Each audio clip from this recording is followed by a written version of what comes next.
It's 2014 and you just got out of school or just got out of work, or you're like me, it's Christmas morning and you're just booting up Destiny for the first time and you're just so excited to get into this new world, this new universe, see what this game has to offer you. And although there are a lot of negative things that we can talk about the game or Bungie as a whole at this stage in its life, I prefer to look on the more positive side of the game and what it encompasses, because negativity isn't going to bring us anywhere. And that's why I want to preface that this video isn't necessarily me complaining about the current state of loot drops, loot tables, exotics, anything like that. It may seem that way, but it's not. I am overall okay and just fine with how the current system is. I just wanted to look back on how it used to be and how things have changed throughout the course of this game's life. So the main thing I wanted to talk about in this video was exotics and exotic drops. To me personally, exotics don't feel as exotic as they used to. That may just be me, it might just be nostalgia fueled or stuff like that, but I just feel like the feeling of getting an exotic back in Destiny 1 was so much greater than it is now. You'd see people getting their gjallarhorns, icebreakers, and whatnot, doing a raid or doing any, like a nightfall, and the reactions were just crazy, and it was just a lot of fun. It was just amazing seeing yourself. It was just awesome if you got it yourself, and then you'd always be very bitter towards your friends if they got an exotic you don't have yet, but also somewhat happy for them in the same way, you know? You don't have a go? Oh, I got it! Yeah, I got it! Yes! Yeah! Because I remember it took me forever to get gjallarhorn myself. I believe I got it during a nightfall doing Omnigul, I think, with a friend. And I was like the last person in my group to get it. And it was just overwhelming. It was just amazing. I don't know if I'm just a huge nerd about it, and maybe I just look like a degenerate if I'm really getting this excited over a gun in a video game. But this game has been a part of our lives forever, and it brings us joy for the most part.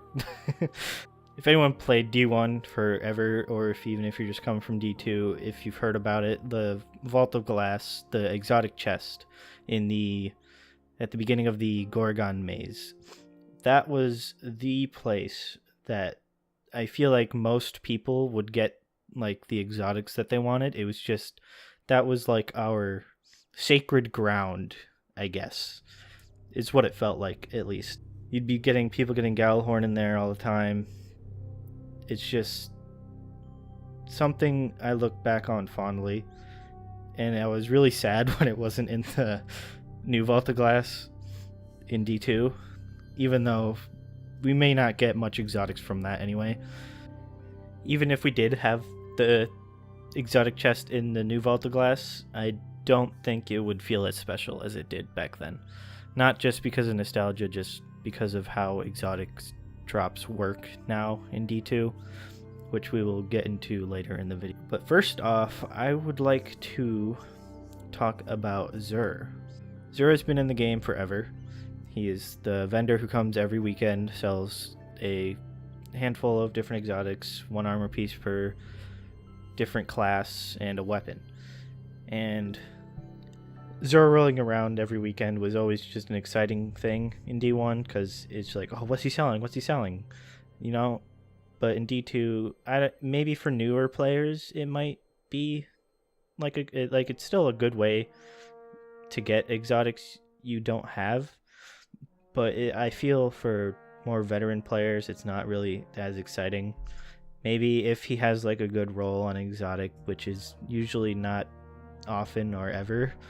But personally, I more so look at Xur just to see what like the legendary armor sets he's selling, just so I can take them for ornaments if I don't have them already. in D1, if he was selling like a rarer exotic, like Icebreaker or something like that, then it's something like you need to get on this weekend to grab this gun. And if you don't have the strange coins to grab it, sorry, it's gone for like ever until you just get it in the game again, or Xur sells it again, which will probably be in like another year.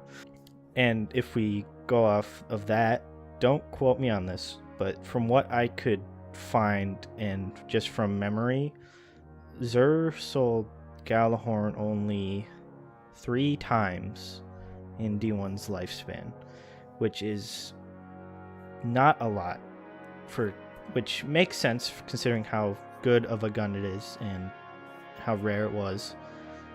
But it was sold, I believe, the first week of Destiny 1, the first time Xur rolled around, and again in the summer of the next year, and then I believe again at the end of D1's lifespan, right before D2 came out. But I cannot tell you how many times I was disappointed every week. Not every week, but a lot of the time in D1 when Xur rolled around, because he was just selling No Land Beyond like all the time. I just feel like it was all the time. It definitely wasn't, but that's just what I remember. I love No Land Beyond. It was a funny gun. It was fun. But the amount of times he sold it, I just felt like was just stupid. So I also wanted to talk about world drop exotics. Just seeing an exotic engram spawn on the ground or from an enemy or whatever. In D1. So even legendary engrams dropping on the ground in D1 was seen, at least in, if I can remember correctly, and am not just blinded by nostalgia, even legendary engrams were something like rare. And if you saw even a legendary engram on the ground, you were just so happy about it, because like you're not getting legendaries that often, right? It was more so blue and green engrams on the ground, right? But in D2, legendary engrams are everywhere.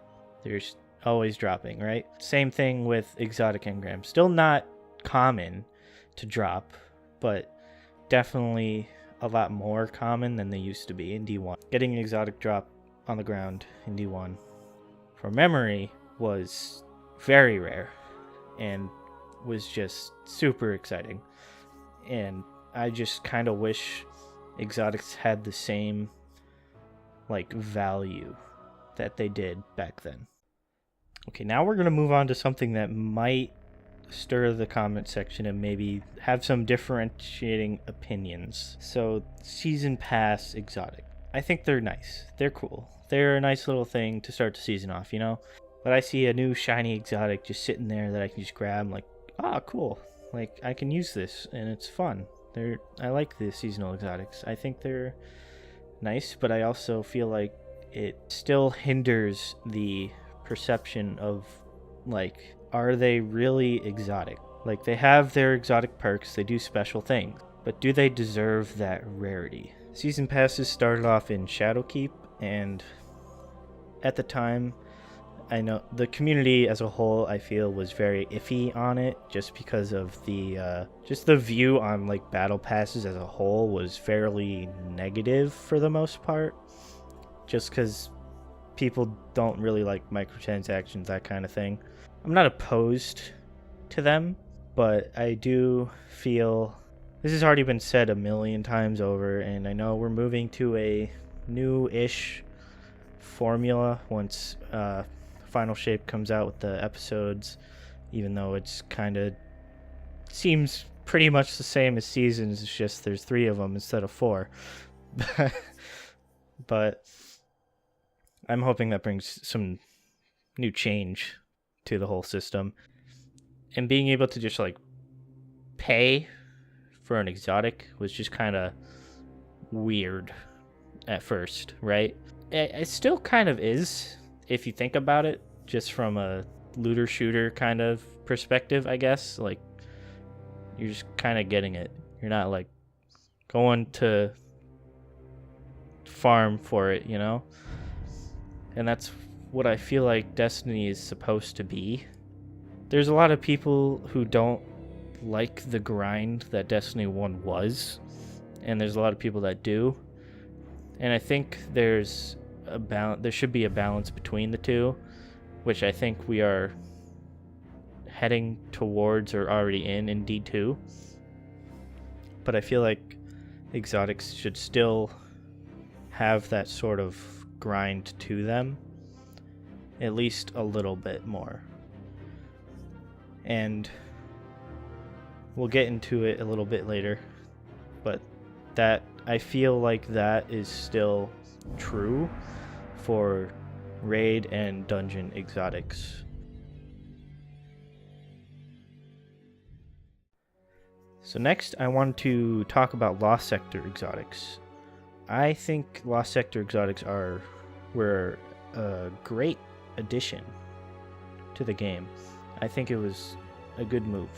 I wouldn't say it's the most challenging thing in the world to do them solo on Legend or even Master. It really depends on which Lost Sector it is. At least for veteran players. If you're a newer player, it's definitely going to be a little bit more difficult. And I'm not saying it's easy, even for veteran players. It can still be a bit of a challenge, but it is a good way to obtain exotic armor pieces that you don't have, and it's not like you can get anyone from any day. They're all, it's like rotation, like you get helmets on this day, arms on this day, legs on this day, chests on this day. I think it's a great system. It's challenging, it's rewarding. The drop chances aren't super high. It's still low enough to where you'll have to grind it a little bit, unless you're lucky, obviously, because you can still get exotics you already have. And it's a good way to farm for good rolls for exotics you want as well. So I think that's nice. That's really about it for Lost Sectors, I guess. Okay, so now on to raid and dungeon exotics. So I think these capture the essence of D1 exotics the most in this game, because you can go for ever just doing it, the raid or the dungeon, over and over and over again, and still not get the exotic. Even if you have all of the drop chance boosters from doing the challenges and stuff, you can still not get it, which is frustrating, but I still think it captures the essence of what an exotic should be. It should be something rare. It should be something hard to get. It should be something that you have to grind for. And if you're like me, I am on about 60 root runs and still don't have conditional, which may not seem like a lot, but if you know root, it's a little bit broken, so it might not be the most fun all the time. But the fact that it's been that long without getting it, I feel like it was the same with Vex for me in D2. I was about 40 or so runs of Vault of Glass, and then I got Vex finally. And you'd be doing the same thing in D1 with raids. You'd be doing them tens and tens of times unless you're super lucky, like my friend who just hopped on D2, did his first raid, got Vex the first time. I hate you, by the way. Just kidding. But it's something that it should make you feel excited that you got it. You put in the work to get the exotic, you put in the time, and you get rewarded for it. Now, to conclude this video, I just want to say that the current state of exotics is fine. I'm not necessarily opposed to how it works. I just wanted to look back on how things used to be in Destiny 1 and how it is now and compare the two. I just thought it would be a fun topic to discuss, and I can always be hopeful that there's a little bit more, make exotics feel more exotic in D2 in the future, or maybe even a new rarity above exotics for, like, you know. Anyways, I hope you guys enjoyed the video. If you guys want to see some more Destiny content, let me know what you guys want to see. If you have any other topics you want me to discuss, shoot them in the comments section. Make sure to like, subscribe, all that. Peace out.